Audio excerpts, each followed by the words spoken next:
Hey guys, welcome back to the channel. Ithaqwas Bane bringing you all manner of tabletop gaming and Merry Christmas to those who celebrate, Happy Holidays to those who don't, and have a wonderful day to everybody else. But yes, this is going to be our Christmas video for this year, and it's a game that I should have featured a long time ago, but I was waiting for a perfect time because it's a game that I really like. And quick disclaimer, I was involved with the early playtesting of the game.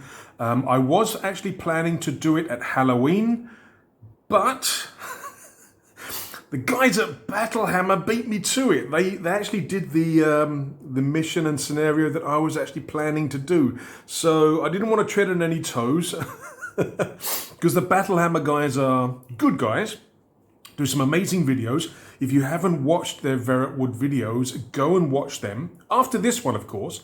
But yeah, I was planning to do a Halloween video for this, but I didn't procrastinate any more than normal. It was just that just as I was getting ready to record, there goes the upload.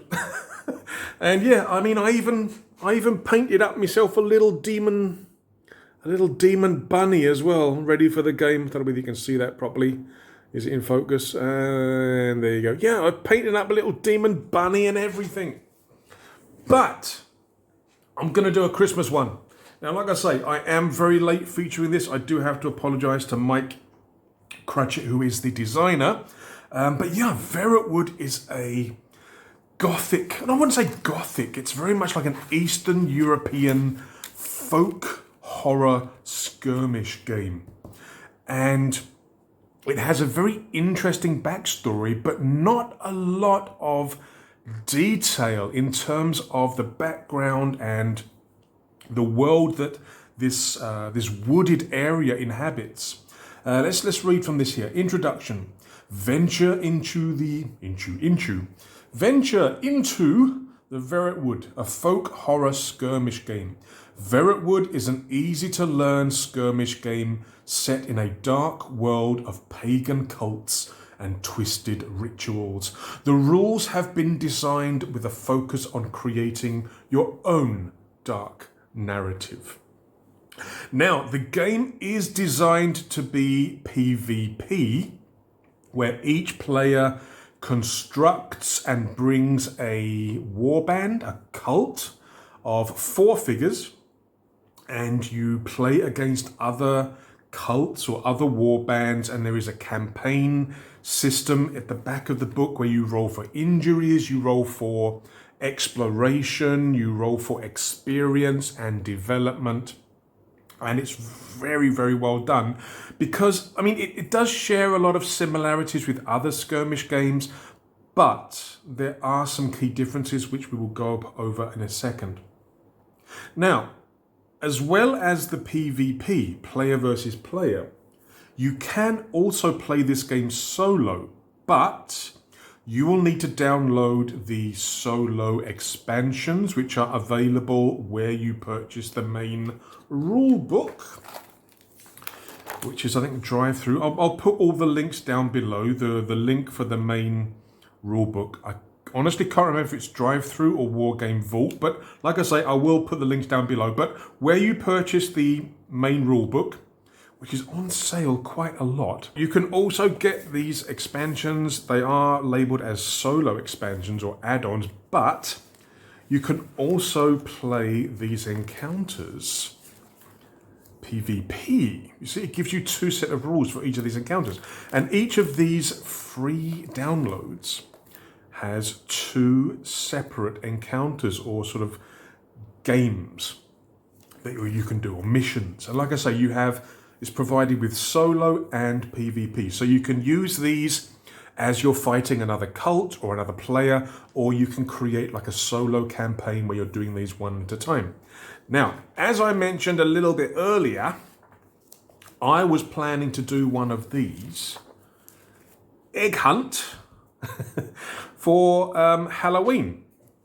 But like I say, I was a bit late doing that. I do apologise for the shine. And so what we're going to do, I'm going to quickly go through the rules so you can see what the game is, but we are going to be playing a reskin of this one, the Unholy Labor. So I've reskinned this to make it a nice Christmas game, full of folk horror, blood, guts, and everything else. But let us take a quick look at the game itself, and then we will create the warband or the cult and play the game. Right, let's have a look at the game itself. Now, one of the things that I wanted to point out that makes this game a little bit different from other sort of skirmish games is the simplicity. This game is not chock full of rules and circumstances and situations and things like that. It is an extremely simple system which flows very, very well. It may not have the depth of other systems that some players desire, but it flows very well. And like I said, because it's so simple, it's easy to learn, easy to play, and as the guys at Battlehammer are showing us, easy to adapt into different settings. So what have we got? At the start, we've got a little bit of background in terms of the forest. So it's an ancient forest, and then a year ago, the sound of bells rang across the sky. And from that moment on, Verrotwood was not the same. Everything died, festering, plague everywhere. And since the bells, basically it's become a place of extreme horror, where cults are in control, and they're gods that they choose to worship.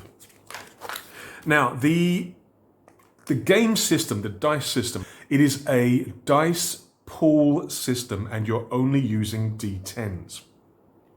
And what you will do is, whenever you want to accomplish some kind of task, whether it is climbing, jumping, searching, or of course combat, melee or ranged, you're going to accumulate a dice pool, a number of D10s or 10-sided dice. You're going to start off with the relevant stat. So for example, if you're doing a melee attack, you will use your strength stat to determine your starting number of D10s. So for example, if one of your cultists is attacking, they have a strength of 1, you put 1 D10 into the pool. There you go, 1 D10. Then you have to test against the opponent's defense. So you check the enemy's defense stat. Maybe they have a defense of 2. That means they start with 2 D10 or 10-sided dice. Now, there are ways to add more bonus dice or other dice into the pool. There can be effects from terrain, there can be effects from cover, there can be effects from rituals. We'll look at rituals later. This is another part of the game that's very, very interesting. But what you would essentially do is collect all the D10s that reply to your test, and you will roll them, but you do not add the results. What you will do is you will take the highest result. So in this case, if my cultist is attacking, his highest result is a 7. The enemy would roll, and their highest is a 9. They rolled higher, therefore they defend. And it's just like that. By adding more dice to your pool, obviously you're going to have a higher chance of success, but it still relies very heavily on the dice, which is not a good thing for me. Let's say it's the other way around. Maybe your cultist is attacking, maybe they're doing a ranged attack using a bow, and they have a dex, because ranged attacks depend on dex. Their dex is a value of 2, so they get 2 dice in their pool. The person that they're shooting at, your opponent's cultist, maybe they have a defense of 1. Again, we're using defense, yeah? So again, we would roll the dice, highest wins. So in this case, we rolled a 3 and a 9, we keep the 9, the defense of 6. So the attack hits, we then deal damage. And that's essentially the system that's used for everything in the game. You create a dice pool, you roll, you take the highest result, and you're trying to get equal or higher to be successful. What else is there? Oh yes, rituals. This is another thing about this game that makes it really interesting and different from other skirmish games, because this game is not really focused on having the greatest combat system. It's, as you saw just now, very, very simple in terms of rolling the dice, getting the results, looking at the modifiers to give you those dice in the dice pool and everything else. But one thing that this game really does bring to the table, literally, are these rituals. And this is what makes every cult different. In this book, there are a lot of different rituals that you can select from.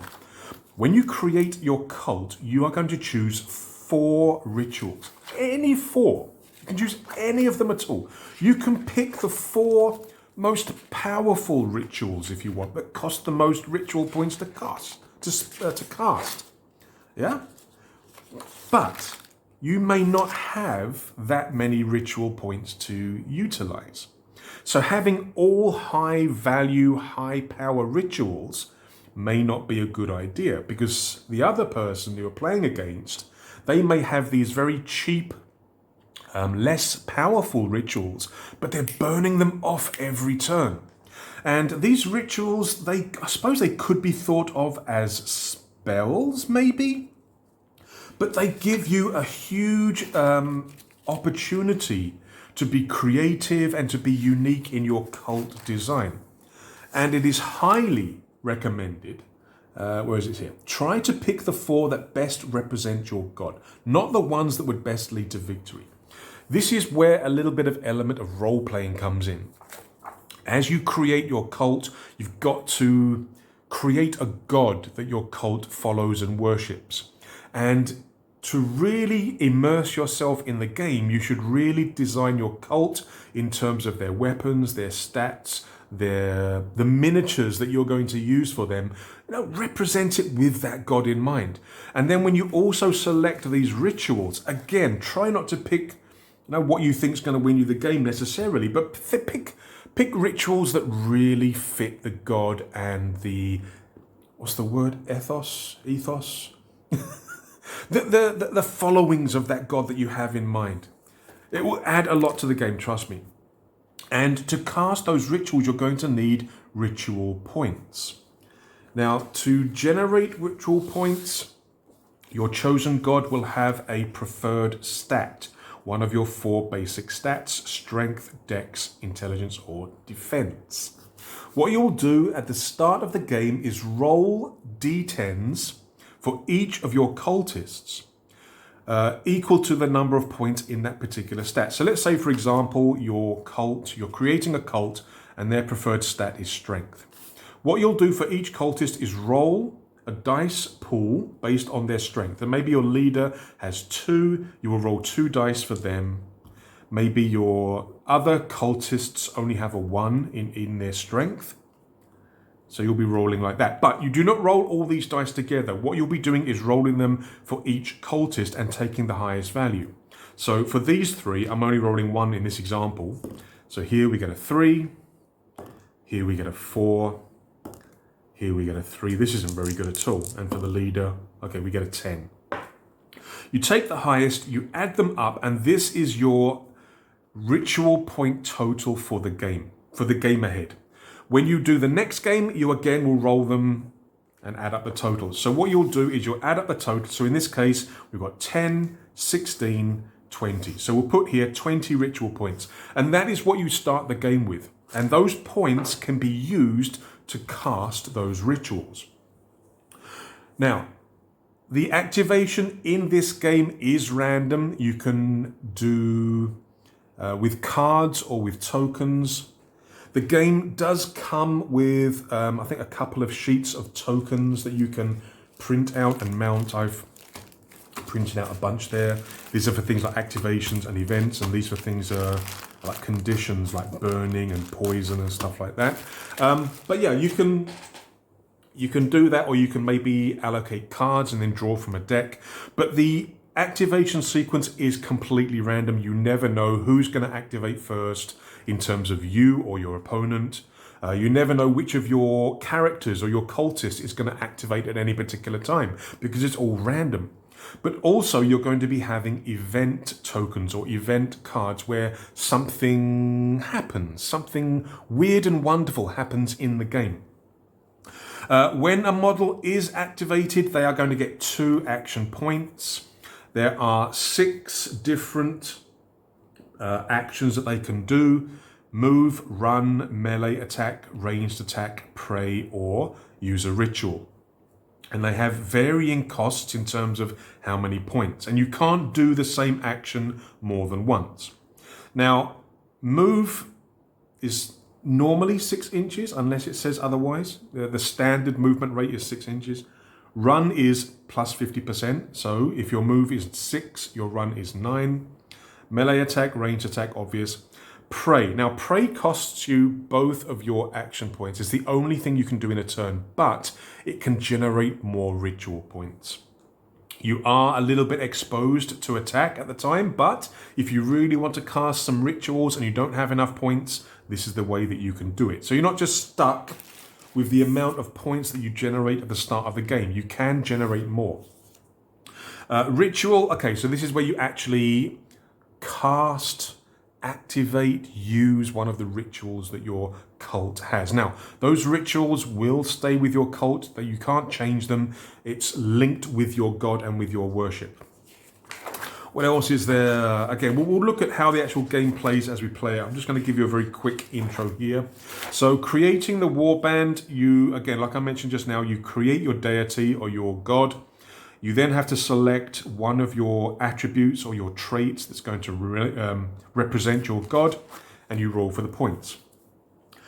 A new warband is going to start with 300 favor points, and favor points are the things that you're going to use as a currency to purchase equipment, but also to improve and develop your warband or your cult.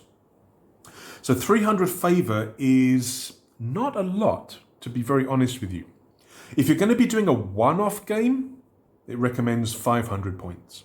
But 300 points won't get you very far. Once you've purchased a weapon for each of your cultists and you've raised a few stats, you're normally pretty much done.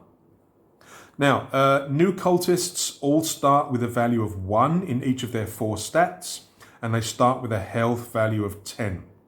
You can only have 4, okay? Increasing stats costs 50 favor for 1 point. No stat can go higher than 5. Increasing health costs 75 favor for a value of plus 5, but it can't go any higher than 25. Okay? Various pieces of equipment, which again we'll look at as we play the game. You've got healing mushrooms, you've got oil which can cause burning, poisons. You can have mounts as well, which give you certain benefits during the game. And then you've got different types of weapons. Now, again, when you look at the weapons, it's another example of how this game has been designed, focused on simplicity. These are the weapons. That's it. There's nothing detailed, specific in here. There's no difference between a great axe or a great sword or a halberd. You know, they're very much in the shadow of what the game's trying to bring us. Simplicity and a focus on the rituals rather than, you know, the combat itself. And it's very much, like I say, it's very much focused on those rituals and being the most simple game that you can probably get. Each weapon also has a critical bonus. If you roll a 10 on one or more of the dice, you get the critical bonus. What else is there? And then you've got all the different rituals we talked about. And then we've got a section on terrain. Now, one of the things that actually drew me to this game to begin with were the terrain pieces and the models that Mike was uploading onto places like Facebook. He's done some absolutely amazing kit bashing to really sort of suit the game. I mean, if you look through the rule book, you can see some of his models. They're absolutely superb and really fit the... Again, my printer is not a top level printer, so maybe the pictures aren't that clear, but he really has done some amazing kit bashing in both the terrain and also the models. You're not going to see that from me. You're not going to see that from me. My models are pretty much as you get them, as you print them, or as you purchase them. I don't tend to do a lot of kit bashing. In terms of terrain, yeah, I haven't really gone for the dark fantasy sort of folk horror style of terrain. In fact, during the early days of playtesting, Mike made a few comments like, "That's not very much Verrotwood." It's like, yeah, but it's all I've got. And again, in the game and the upcoming game, you'll see that my terrain isn't very thematic to Verrotwood. But hopefully it will show you that you can play no matter what you have. But yeah, in this game, terrain plays an important part, and a lot of it is interactive in terms of hurting, damaging your cultists, having ghosts linked to it, hindering the use of rituals and praying, burning. There's a lot of different terrain types, and you should include at least one in your games of Verrotwood, because the wood itself, the Verrotwood itself, is definitely a player in this environment.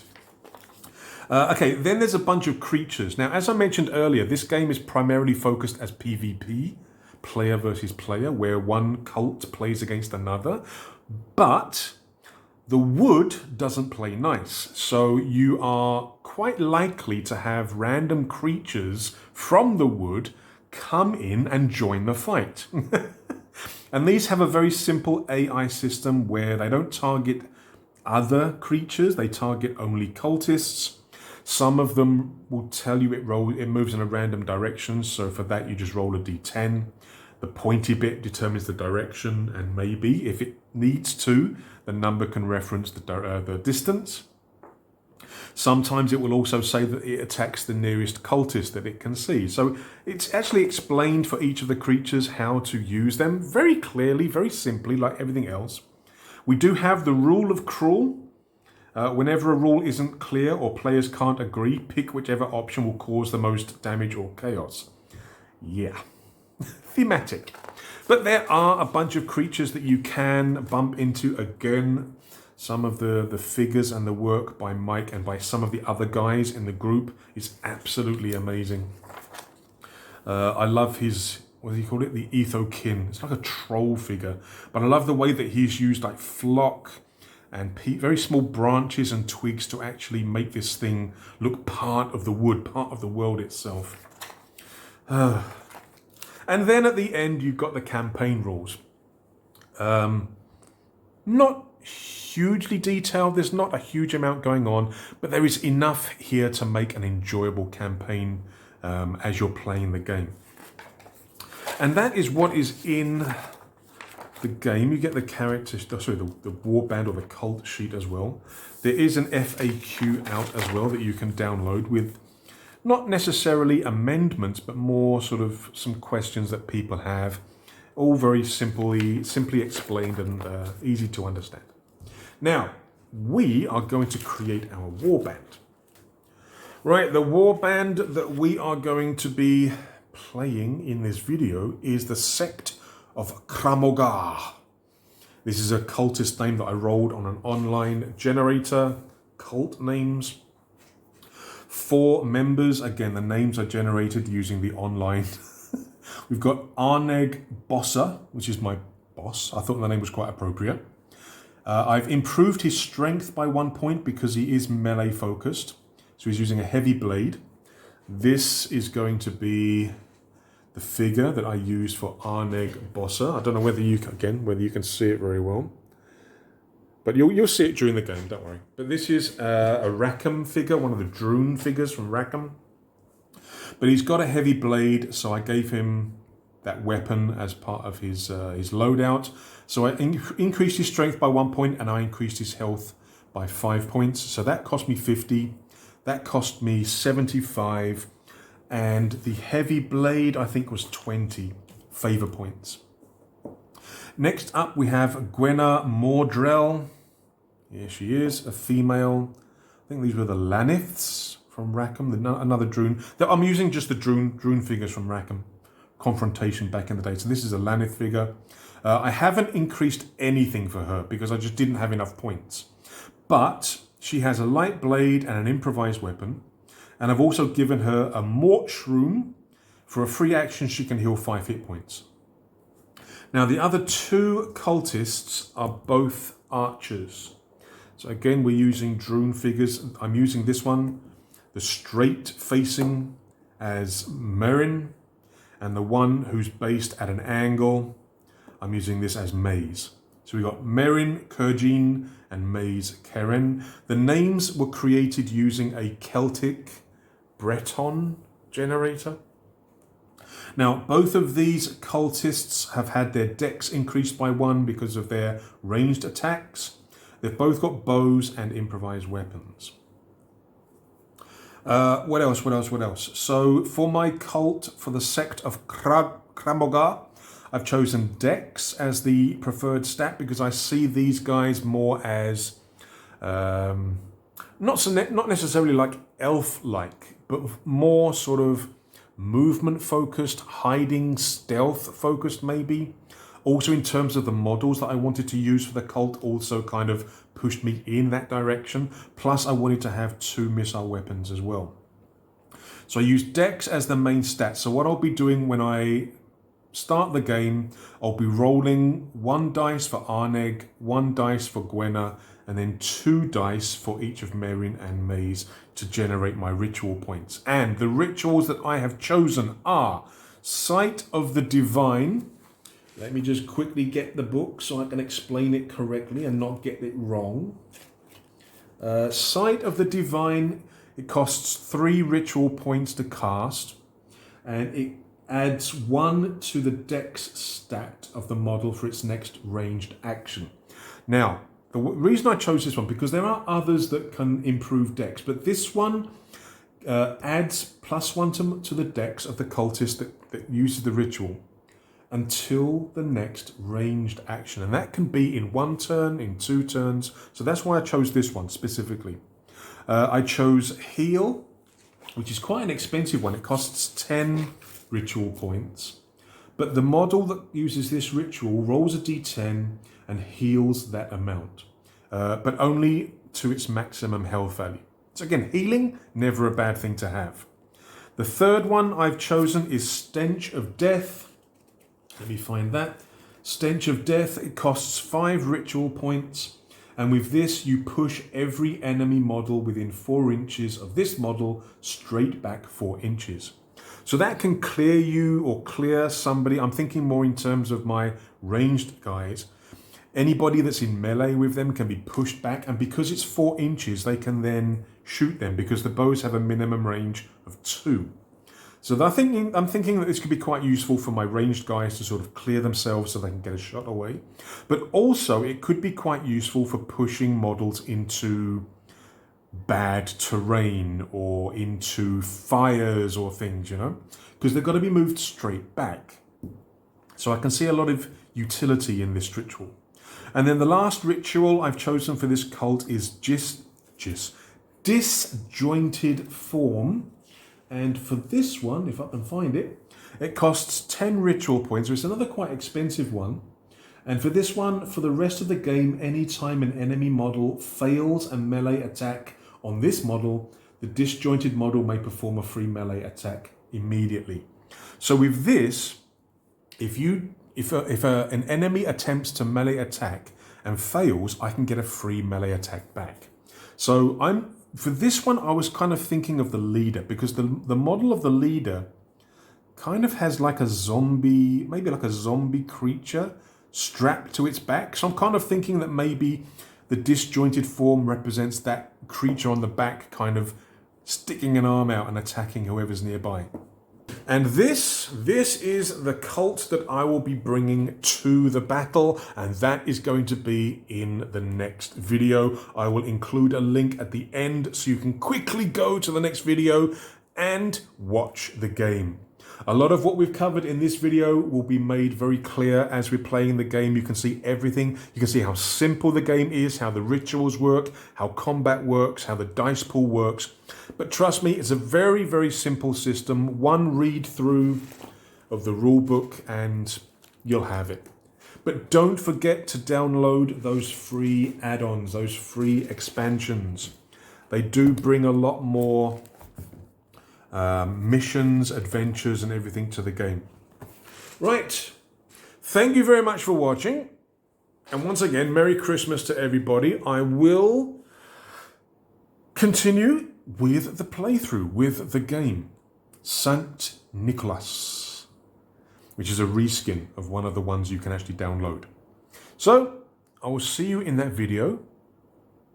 But until then, take care, stay safe, and don't forget to like, subscribe, click the bell, and comment. Cheers.